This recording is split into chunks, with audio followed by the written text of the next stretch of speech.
Hi, everybody. My name is Natalie Yeadon, and I'm one of the co-owners and managing directors with Impetus Digital.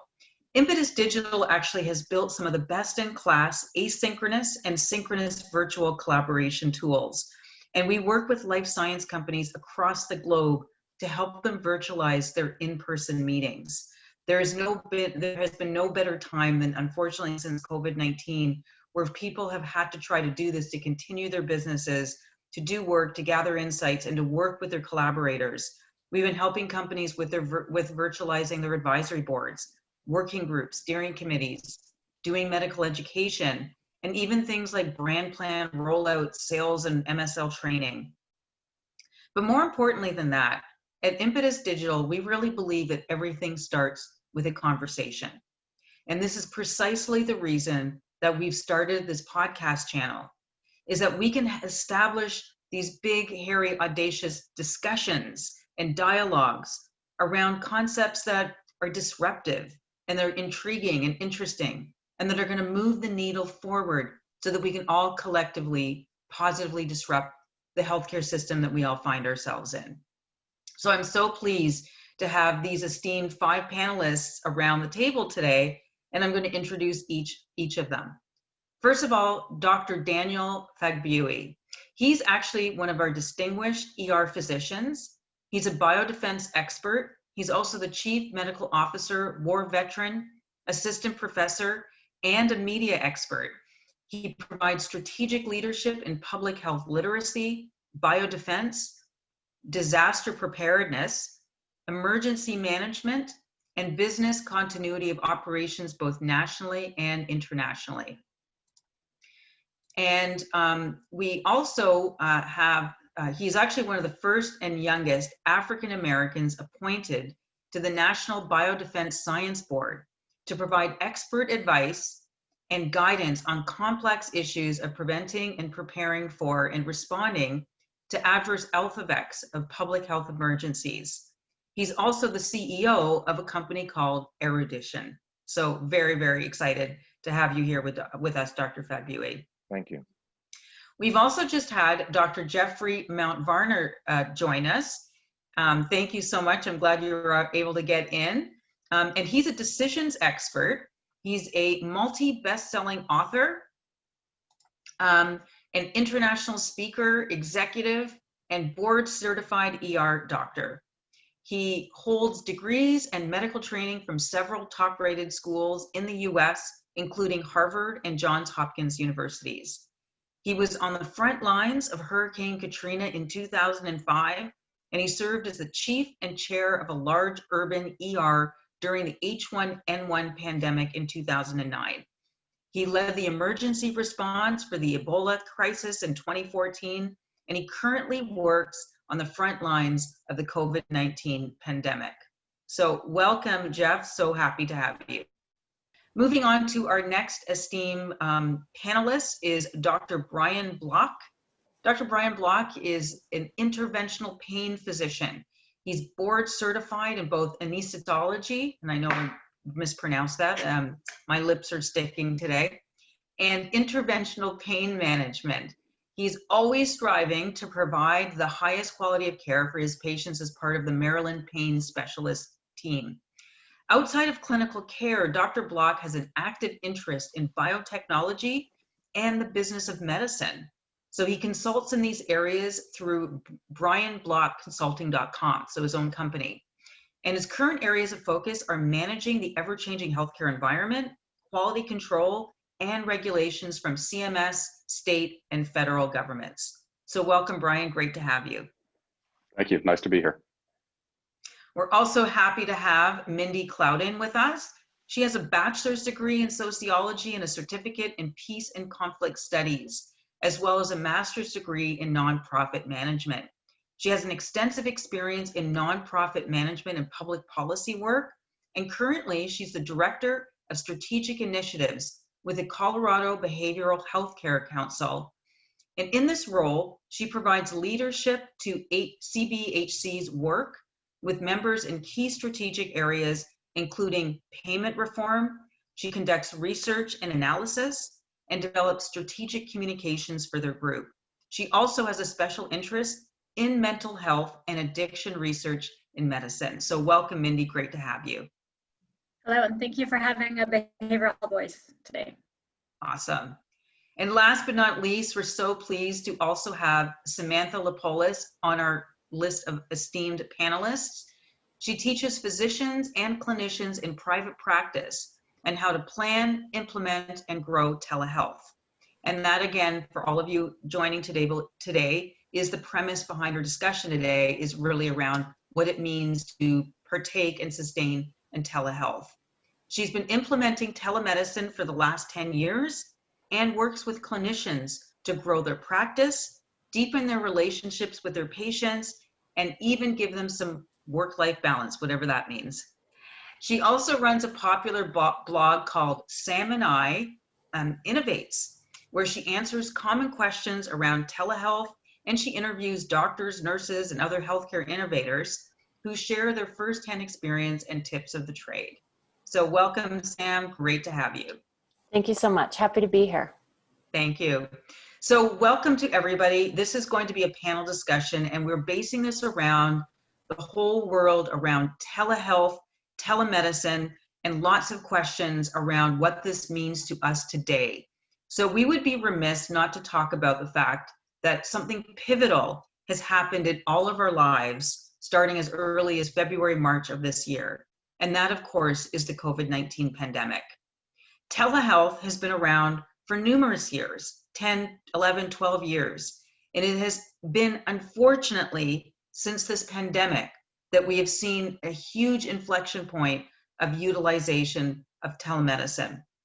So I'd like to go around this virtual table, starting with you, Dr. Fagbuyi, to find out about what telemedicine did or didn't mean to you prior to the COVID-19 pandemic, and what has happened in your practice, in your institution, since this horrible situation has arisen. So let us know what has been going on in your world. Thank you for having me, and to my colleagues who are on the panel. Telemedicine, I guess we've been seeing the trends, and in my purview, I look at it from the biodefense kind of public health standpoint. We've been talking about this is, the new wave. So some of the examples are, and I'll also put in my military background in there, we looked at what we call the sights and sounds. So there's certain things that you can't really appreciate. So during wartime, where we are at different locations, you might not have enough providers or somebody to be able to give care on the battlefield or in a remote area. We would look at using and leveraging the technology to be able to get a good idea of what's going on, but not only what's going on, to be able to educate the soldier on the field, to be able to implement certain life-saving measures, but also what's also in the background. So what's the threat, the visions, the sights that you see, what's the sounds? So you kind of get a little idea of maybe even terrain. Another in-depth look at it, the intangibles that you don't actually tend to capture when you're just interacting in person, or when you get a story over the phone or a call or an email. So now you get the visual piece of it, so you get to see a bigger picture. It's still a piece of a puzzle, but it helps. So to the real world, to the civilian world, when we're now on land, a classic example is emergency care. We have our frontline workers who are on the field. There's a car accident. This is in peacetime. There's a car accident that occurs. You want to know what happened as an emergency physician. How much intrusion was into the vehicle? How bad was the damage? What did the scene look like? We don't sometimes get that handoff when we have an exchange, the doctor versus the emergency technician who's on the field, because we may be seeing another patient at the time. And by the time we get to the other patient, the acute patient, we might miss that story. But with leveraging technology, these are things that we're looking forward to in the future. And during these times, also during these times of COVID, to be able to get a good picture of what's going on in the background. I also give another example of the social situations that you sometimes can see.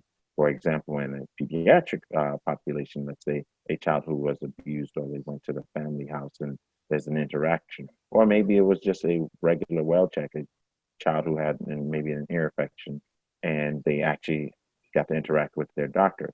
But the doctor also gets a picture, as we all get to see the backgrounds of all of us. Like you see the plant in my background, but maybe you see some other thing going on, God forbid, a violent action, or even just that the house is unkempt. Just a glance that raises the index of suspicion. It gives us more detail. It can be a little bit intrusive, but those are some of the merits and demerits of leveraging that technology and how that information can be useful for us.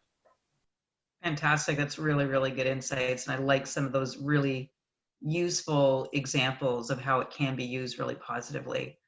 So moving to you, Dr. Varner, what has been your experience of telemedicine prior to COVID and post-COVID, both the good, the bad, and the ugly?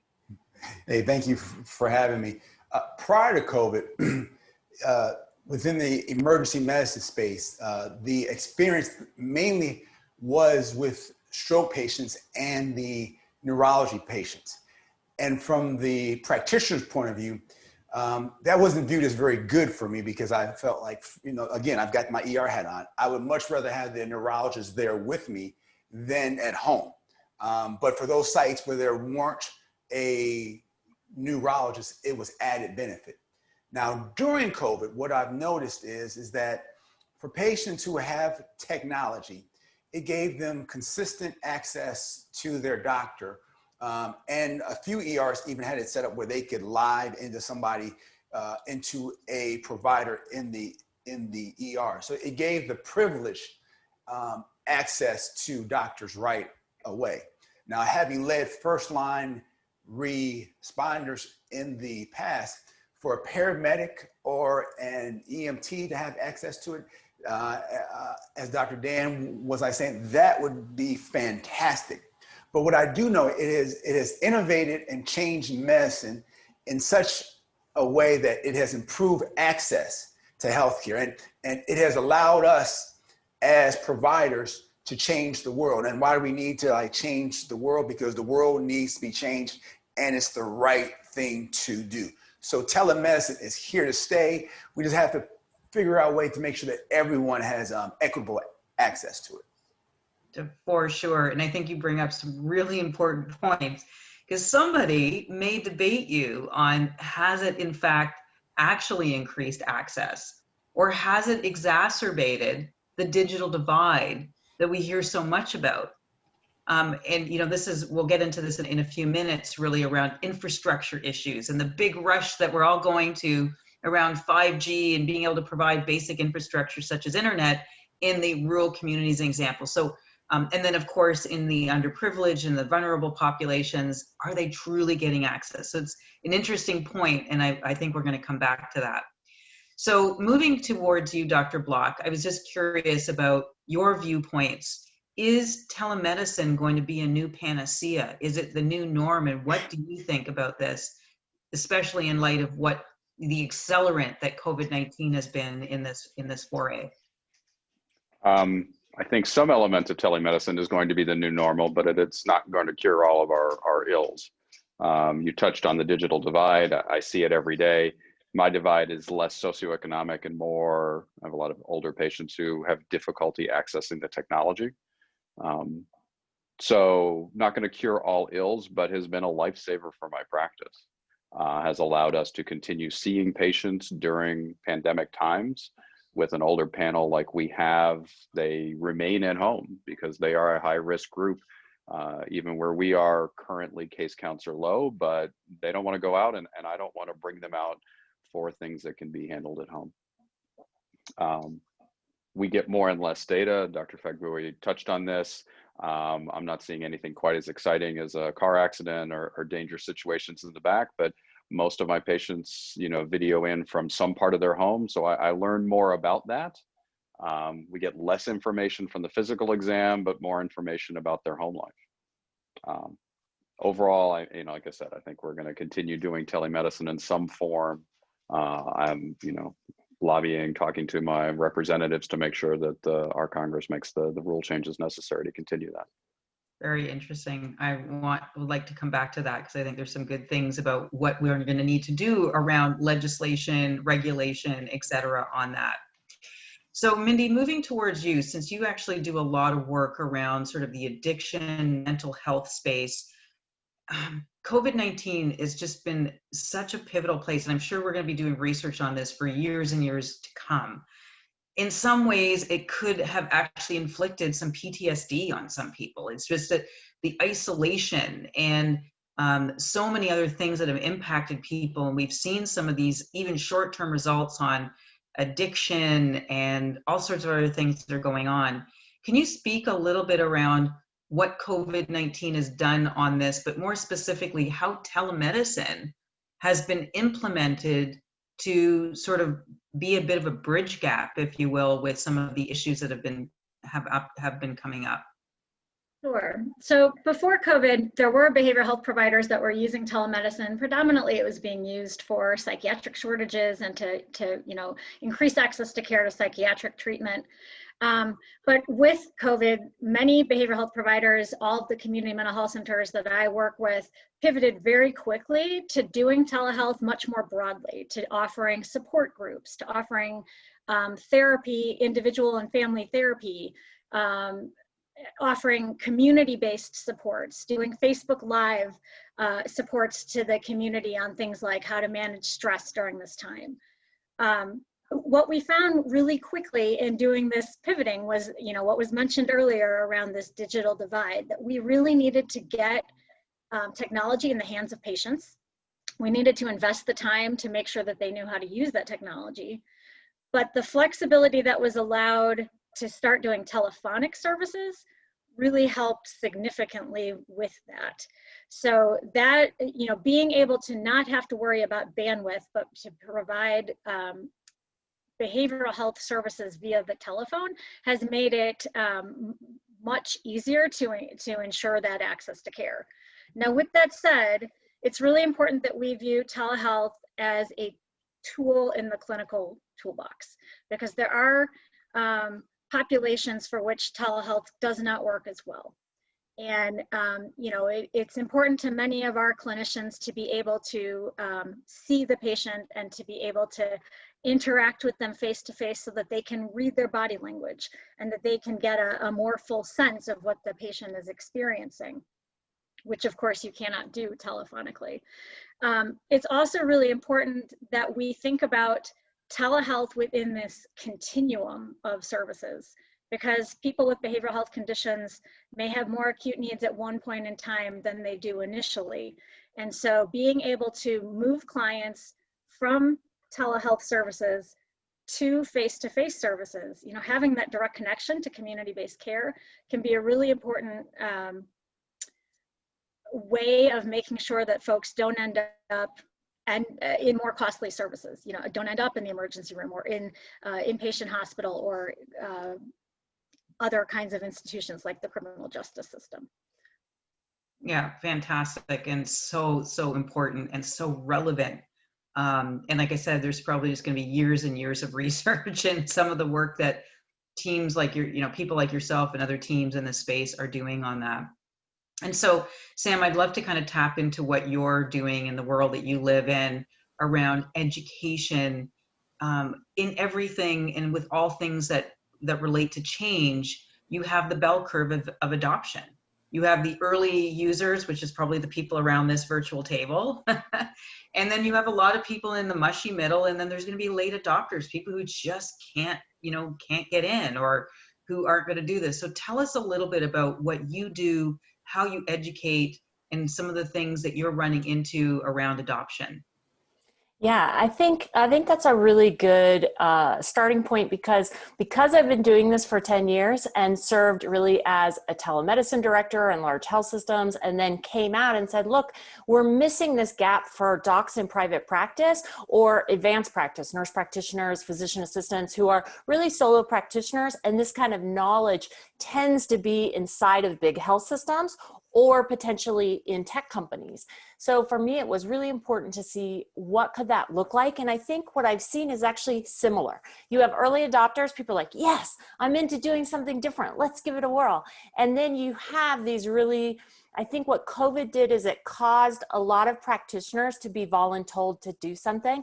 And with all due respect to the docs on the panel, working with docs for the last 10 years, you're not the most excited about change. I mean, that's just real. So to be hammered into telemedicine from one day I have an open practice to the next day my practice is closed is very difficult.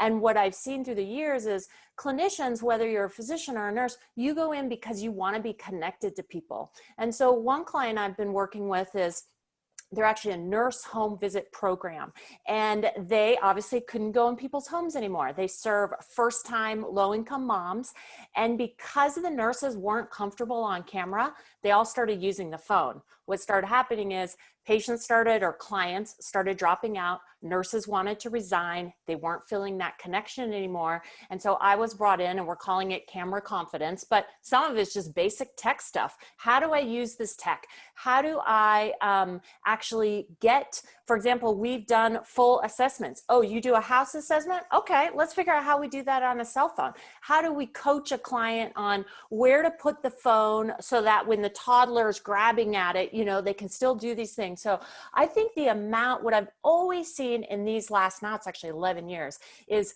you have to commit to the learning. The learning is a very significant part of it. And the other thing that I just will never come off this mountaintop is workflows. This is not the same as someone, even if you think about the ED docs and stroke, we spent months training the nurses and the ED docs. How do you interact with a stroke doc? How do you make this all work right? How does this fit into your workflow?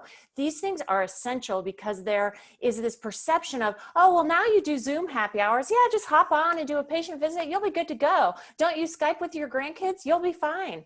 But that's not the same at all. This is a completely different way. So I spend a lot of time in that space of the education. How are we adjusting your workflows? And how do we ensure we have clinician champions? If you do not have the highest level clinician within your organization or your practice who is bought into this, you are dead in the water for sure. Oh my God, so many brilliant pearls of wisdom there, Sam. I absolutely love this. I'm going to move actually back to Dr. Fagbuyi as well, because I think you mentioned something that's so pivotal, and that is around, we are habit forming creatures, right? Every one of us in your medical practice, you know, there's a flow. And even recently, you know, even the application of PPE, there's a sequence, right? And it's posted everywhere. And this is how and that's a workflow. Similarly, like you were saying, Sam, how you interact with people and who you're seeing and what time and how are you leveraging the you know, the electronic health record, et cetera. So Dr. Fagbuyi, in your opinion, you know, based on things like the FOG behavior model and how we develop habits, what sorts of insights or advice would you give to other physicians around adoption of this? Like, you know, what were some of the things that worked for you, and especially as it relates to creating new habits and new ways that you set up your day? Yeah, I think to Sam's point, it's really an education process. You have to have buy-in from the top, and that's at the C-suite level in any healthcare system. It's just the way things move. In addition, I do think we have to realize and take a step back and say, practicing medicine, it's an art. It's a privilege for us, and we do like to engage with our patients.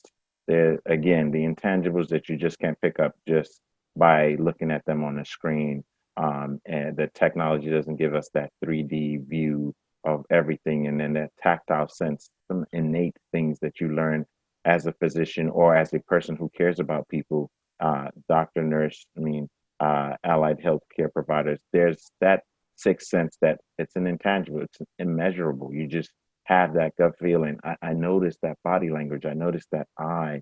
I noticed the way you kind of responded, that intonation and the way you said a certain thing. So those things, we have to respect that and say that, yes, those are things we're going to miss out on. I think the acceptance of that is important. And to understand that it's not the end all. To Brian's point, this is just an opportunity for us to be able to get a little bit closer to our patients during times of when we can't or when it's not as convenient. But we have to really weigh the merits and demerits, and let's talk about it. The whole points are that you are able to still generate revenue for a healthcare system or for a provider by still engaging with your patient and not losing that patient panel that you've developed, and still keeping that relationship. That's important. And for the patient, they want that satisfaction of being able to, I just wanted to talk to my doctor, or I just need them to phone in this script. I need them to send this off. I need a quick, rapid note that just says, hey, I can return to work or I cannot return to work, COVID time or not COVID time. And then we have to look at the part where there's certain things. Maybe somebody wants to do a detailed neurologic exam and they're not able to do all of that. There's certain things that you have to rethink. So it's kind of a rethinking of how we approach the physical exam of the patient and the patient encounter. So I think those are the challenges going forward that we need to realize. And then the whole reimbursement thing, we have to look at it from the patient perspective also, and the provider perspective, where some patients were saying that they felt, they were taking advantage of it. They said, I didn't have to come to your office. I didn't stay in any space. I didn't get that personal touch. And yet you're going to charge me the same amount that I would have had when I could have been there in person. Well, there's the other side also, that doctor does take that time. It's still that area of expertise, or nurse or whoever in that healthcare field. There's a service being offered. And balancing that, I think, needs to also be discussed. Some people may feel a different way about it, but if we start to find that balance, I think we'll be able to move forward with the new technology age. Yeah, I think that's brilliant. And I think thinking things through, this is going to take a while. It's new roadmaps, it's new policies, it's trying new best practices, failing, pivoting, and continuing to experiment. And I'm really interested in your perspective, Dr. Varner, on, is this a new revelation of what it means to be a physician?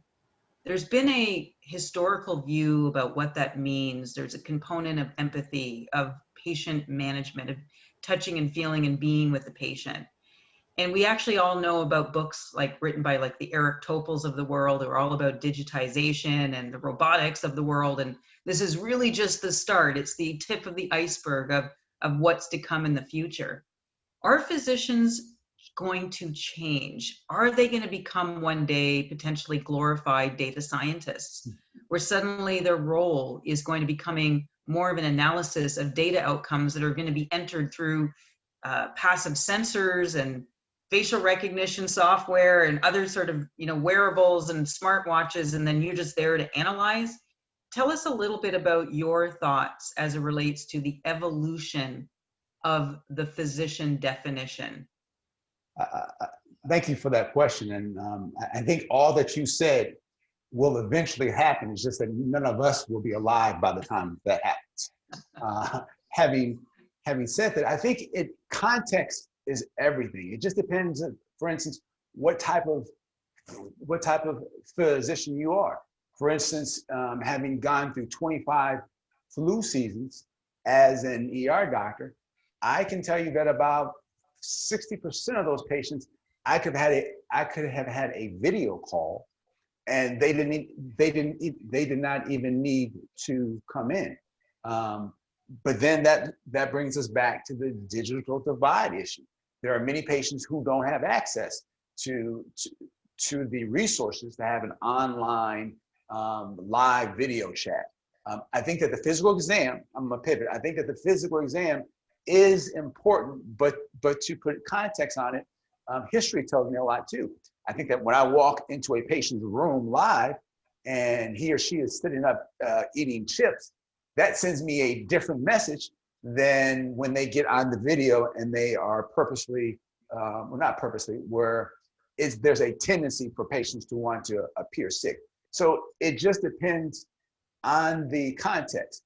But I think that that this COVID crisis is a great opportunity. I'm going back to the digital divide to bridge that. I know in a state level committee that I sit on in Maryland, what's happening is they're giving iPads out to families. They are making sure that families out in rural areas now have access to Wi-Fi.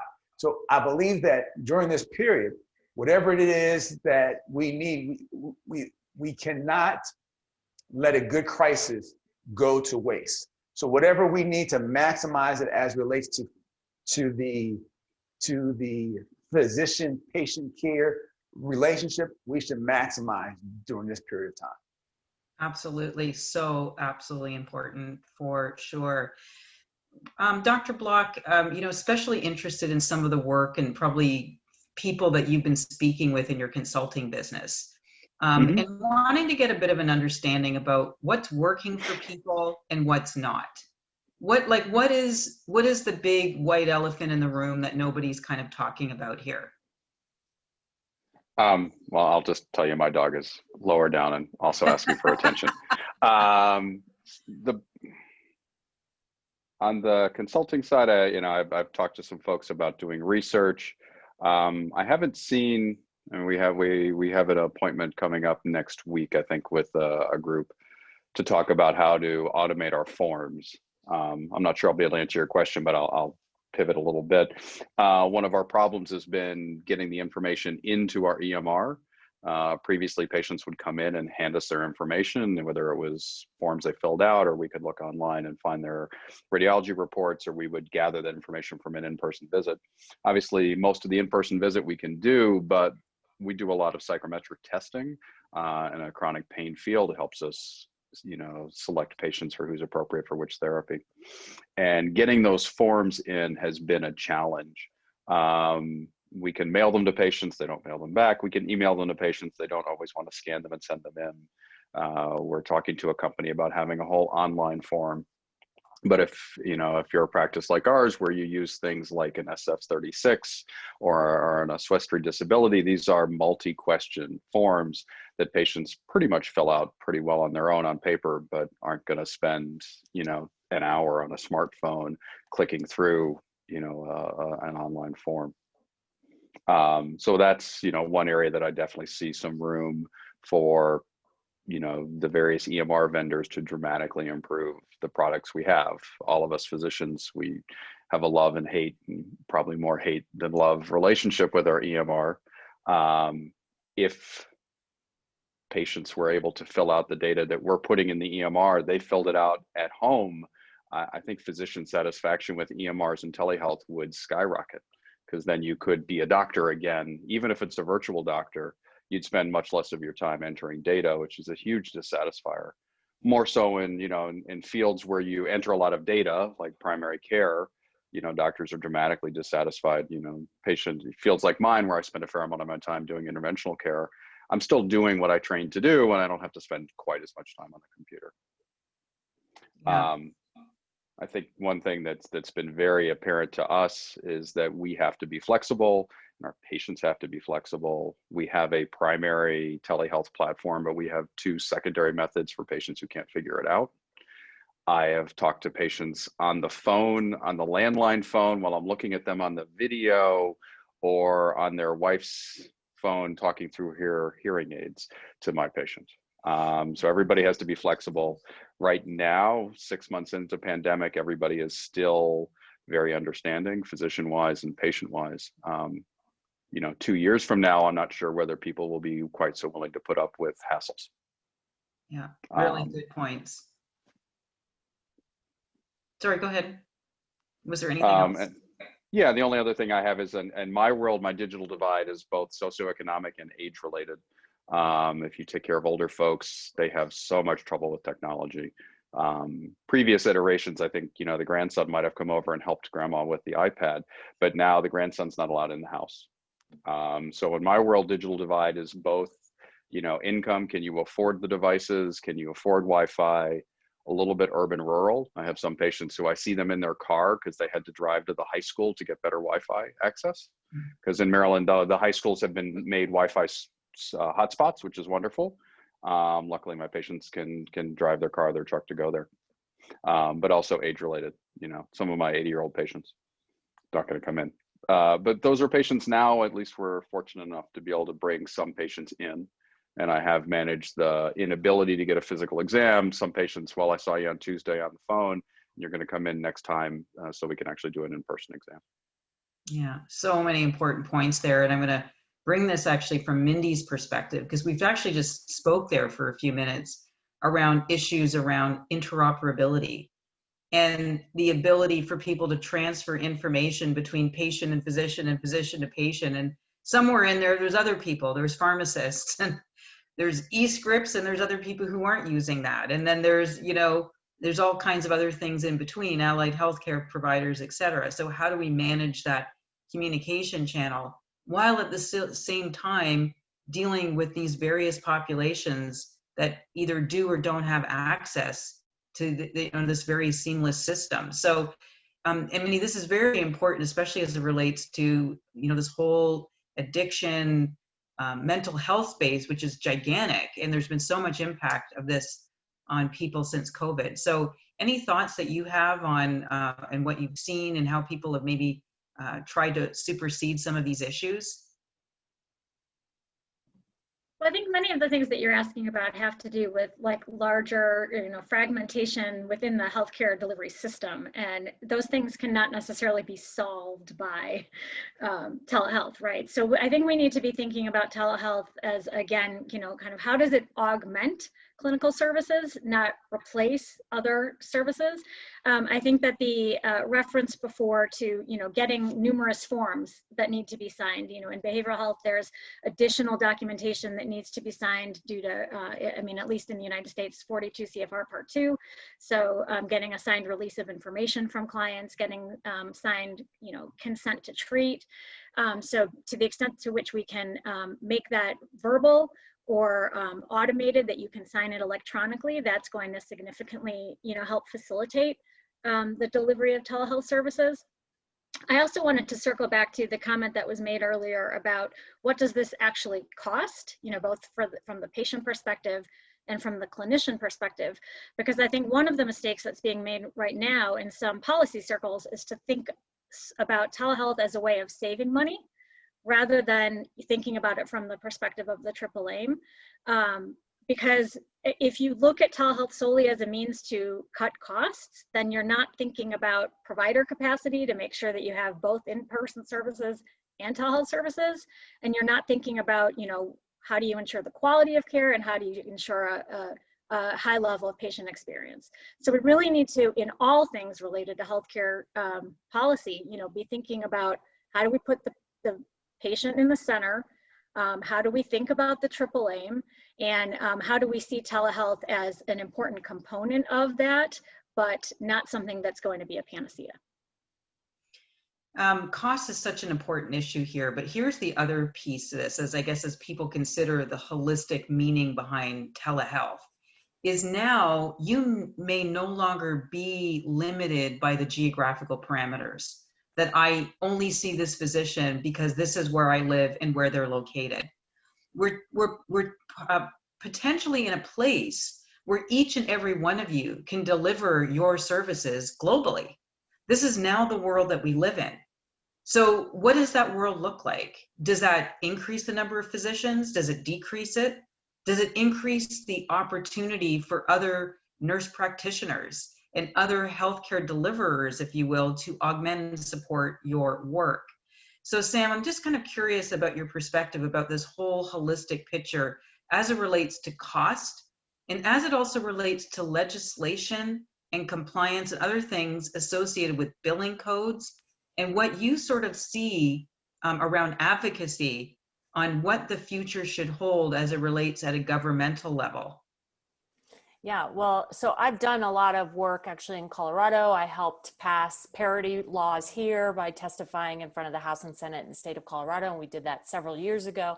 And even within that, because people still didn't believe they could really get paid for telemedicine, people still weren't doing it. So that's been a funny thing. The pandemic comes, we're like, oh, look, Colorado pays. And they have for the last 3 years, but you know, you've got to learn it in the moment. So I think the things that I would say on legislation and advocacy, the 100% thing we need right now, which no one has, there's still no bills that are in process. Congress needs to change the wording that telehealth is only allowed in rural professional health shortage areas and that the patient's home is not an acceptable place of service.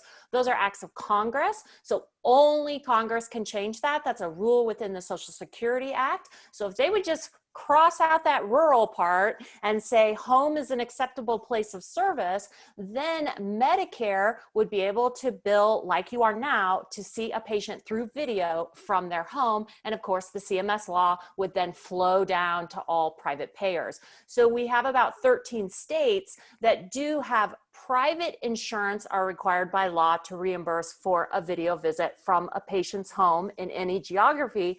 But until we have that come from the feds, then Medicare is this holdout. And if you look at someone like Dr. Block's practice, if he has elderly patients, that means he has a huge Medicare population. And we can't keep asking doctors to have one more thing on their checklist. Oh, hey, if this patient has this insurance and wears pink socks on Tuesdays, you're in, you'll definitely get paid for that service. That can't be the standard, right? We need it much easier because that is a barrier to adoption. And everyone always talks about the need for rural, which I agree 100%, but here's the reality. Most people live in urban areas. A doctor has to know they can get paid by their urban patient the same way they get paid by their rural patient. And that's one thing we can talk about in advocacy is, look, by getting rid of the geographic restriction, we will actually help rural patients more because now, again, you don't have to have pink socks on Tuesday to get paid for this service. And that's really a big barrier. I think in terms of expansion worldwide and things like that, I mean, the US has very restrictive guidelines. So can we open it to broader? Yes, but of course you would still have to follow all US policies on the way in. And as we know, if you've been foreign trained, you have to go back through fellowship and everything here, right? So that doesn't change that. But what we have seen, for example, obviously Nighthawk service that's been around for, decades where you have that. And what we are seeing is that, for example, some of the ICUs where the foreign trained people have come here and worked, they're going back to Israel, Australia, and now you've got a great thing because they were already working in the States, licensed in the States. Now they're doing EICU, you're basically doing Nighthawk service, but in other medical specialties, and now no one works nights. There we go. Every doctor likes that idea, right? If I don't have to be the person who's up all night long on call. So we're seeing that a little bit more. I think for American clinicians to have a broader reach, yes, but again, you have to be so careful about your licensing and all that kind of thing. You don't want to put your license at risk. So there's those nuances of how do you do that? How do you do that within legality? And how do you make sure you're keeping your credentials safe within US requirements? Oh, so many good things there. And I'm going to ask Dr. Fagbuyi as well, too, is in line of that is, we're upcoming to a U.S. election fairly soon in a couple of weeks. I'm just curious from your perspective, with all of this that's going on, and there's so many different things that are going on and battling back and forth with the incumbents, do you feel that healthcare is an issue that's being appropriately addressed? And if not, what would be the call out that you would be asking for there to be focus on, and what would you like to be seeing in the coming from the next U.S. president? Yeah, great question and great time. The debate is tonight. Yeah, I think one of the big things is obviously access to care and access almost universal. If anything, that's what we want. I think ACA has moved forward and done a significant job. We don't need that stricken down. That's my personal perspective. I think any candidate that's trying to vie for the presidency needs to definitely weigh that significantly. And now with the some of the points which my colleagues have made, especially with regards to leveraging technology, not just for convenience, but quality, standard care, and rules around that need to be revisited rigorously. Yes, to allow for access for more physicians, providers of all levels across the state lines, I think is important. The international piece, I think, will be a difficult challenge because we have certain standards and our expectations. and those things. But at least for America, I think it's huge, and it's very important to be able to ensure that everybody has good access to care, and also being able to leverage that technology to even surge our availability so they have the variety of providers that people can actually have access to. So yes, that would be my big ask. And Dr. Varner, in your opinion, as we sort of project into the future, is what other novelties and things do you see as being additive to this new paradox that we're in and this new revelation about how medicine is going to be practiced? For example, do you see there being like Bluetooth type of tools and stethoscopes and other kinds of measuring tools? What are you most excited about, and what do you want to see happen in the next 5 to 10 years with this new frontier? With this new frontier, most importantly, ways to improve. I don't want to call it a physical exam because we are not there, but ways to get vital signs from the patient, whether it be Medicare pays for the device that someone just presses the button and gives me a blood pressure and a heart rate, and it comes back to me. I think small steps are going to be key, but I keep going back to this, but the digital divide is how we will maintain, improving that is how we will maintain a healthy US population, because otherwise the underserved, as we know, they get sick, they spread the sickness onto others. And I think as it relates to healthcare, we're out of politics, but it just amazes me that we are discussing about you losing 30 million people off of healthcare, especially knowing that COVID now is a pre-existing condition for which we all know, we don't know how long those pre-existing conditions are going to last. Yeah, so many good points. And Dr. Block, in your perspective, we're now transmitting information through the internet, right? Mm-hmm. It's on the cloud somewhere in a way and in an immensity that we've never seen before. What are the concerns that you're hearing around cybersecurity, risks, health, private information? What are you hearing, and what would be some of the things that you would be concerned about, or legislation that you would like to see moving forward on that domain? Well, getting to what Dr. Varner was speaking of, I would love to see better outcomes, physical outcomes measured by heart rate, steps, pulse ox, and these things are all now commercially available on a Fitbit or an Apple Watch or a Garmin device, or there's, I think, 10 or 20 other manufacturers. But all that data is now, protected health information. That's all PHI. If it goes back to Google or to Apple, they need to comply with HIPAA, just like I do, just like we all do. I don't think that's yet being hacked. I don't think anyone has any great information, reason to know someone's blood pressure. I think the genetic data is much more, susceptible, and that concerns me. The 23andMe, there's a lot of protected health information out there that's incredibly meaningful. On a separate note, just talking about some of the access to care, I definitely see that telehealth, telemedicine can improve access to care dramatically, relatively cheaply. One of my concerns, as a local doc, is my practice. Suddenly I could be competing against the Mayo Clinic because my patients were in Maryland could access Mayo Clinic telehealth from Rochester, Minnesota.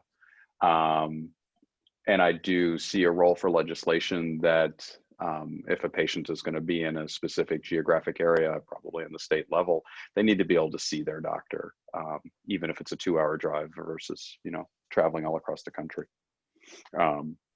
And someone had mentioned about improving access to rural care by making the rules uniform across the state and the country. I think that's wonderful, and that would, and by all means, I could treat patients in rural Maryland who don't have access to care pretty easily. And if you wanted to actually incentivize rural medicine, you could incentivize that directly, but still allow telehealth for everything. I think that was about it. And I guess the other issue was on costs. It is really not cheaper to provide telehealth services right now at all. I could see a time when it might be cheaper, but I doubt it, because by the time we're providing telehealth, I'll have days where I see 3 patients on telehealth and 3 in the office and 3 downstairs in the surgery center. And I have to maintain, staff and space and computers for everybody. Who does save money though are the patients. Patients save money on telehealth because they don't have to drive, they don't have to get a driver, they don't have to do anything other than, talk to me from their couch. So the way to really impart cost savings in terms of the triple aim, you can provide better care, you can provide cheaper care from the patient perspective. But I do get the sense that CMS is very concerned about overutilization. And there have been a couple of stories of evidently practices billing more hours than there are. So that's an issue. You'll get that everywhere though. So Yes. in all cases. And so Mindy, just your thoughts. So, we have a large ecosystem of life science companies that, we work with, pharmaceutical, biotech, medical device, et cetera. I'm just curious about your perspective on education. Normally people have gone to go and visit physicians, allied healthcare providers, other people, they've done these visits. Now sales reps are being locked out. That's been the case for a long time for a myriad of different reasons. But pharmaceutical companies have always enjoyed access to physicians and be able to educate them. And people have been going to congresses and conferences. Now none of that is going on. I know that we're kind of leaning into this idea of telemedicine as it relates to direct patient care. But how do you sort of see this kind of hybrid being used for education and engagement, for peer influence, peer discussions, but education in general?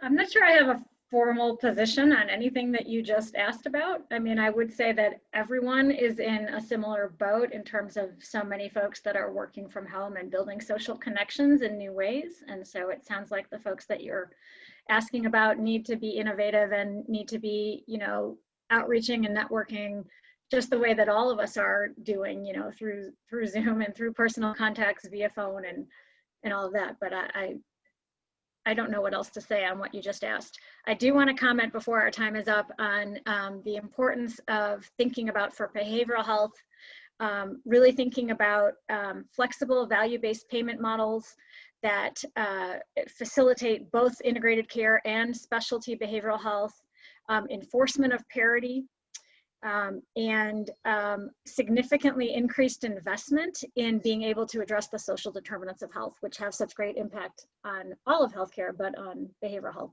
specifically. Thank you. Important points. And Sam, any last views on anything that was discussed here, in a more holistic view of what's next and what's forthcoming? Yeah, I think in terms of the point on the cost, I think it is really important. I'm 100% with Dr. Block. It's a lot of work, time, and money to make telemedicine happen. So this perception that you're just FaceTiming with your patient is completely incorrect because of all the workflows, all the investment, all the time, all the change management, and for providers who are going to continue to have a hybrid practice. It's different for the American Wells and the Doc on Demand of the world because they have their set costs and then they're rolling it out in this way. This is very different from clinicians who could also use this model to be able to track people from around the country. Dr. Block could be the best interventional pain physician who brings in people from multiple states around him, but he's going to have an infrastructure to be able to do that. That costs money. And so there's also this perception that, once I do telehealth, I'm not using my nurse or my MA. No, totally not. Because in fact, the person who should be worried about the forms or can Mrs. Jones actually make this device work should be the scheduler, the nurse, the MA, those people, so that we're all practicing at the top of our license. I'm not a clinician, so I don't have a license, but so that you're practicing appropriately and we're using your skill set for what it should be. So I'm 100%, it's not about we're trying to overutilize or take advantage of the situation, but the reality is, as it stands right now, telemedicine is a ton of work. And so we're not in a place where it's cheaper. It's 100% the people it's cheaper for, the patients and the insurance companies. Because if you get your care appropriately and quickly, you cost the insurance company less money. So the people who benefit from these tools are not the providers at all. It is the people who pay the bills or the patients. Important points. This was absolutely a fascinating discussion. So many great perspectives on this. We are just on the precipice of this immense change in the healthcare space, and telemedicine is just the tip of the iceberg of so many great, exciting new things that await all of us in the healthcare space, and most of all, being very, patient-centric to the benefit ultimately of patient outcomes. So thank you to all of our panelists today. For those people who are interested in listening around the table, we will be sharing links to the individuals. If you want to reach out to any of them, ask more questions, see if you can find out more about what they're doing. And also feel free to contact us at Impetus Digital. If you're interested in continuing these kinds of big, hairy, audacious discussions, we have the best asynchronous and synchronous virtual collaboration tools. So you can have these ongoing longitudinal disruptive conversations over time, so we can talk about things beyond the pill, and we can really truly do things to positively disrupt healthcare. So thanks to all of our panelists here. This was an absolutely outstanding conversation, and thanks for everybody attending today's session. Have a great day, everybody. Thanks very much. Bye. Thank you.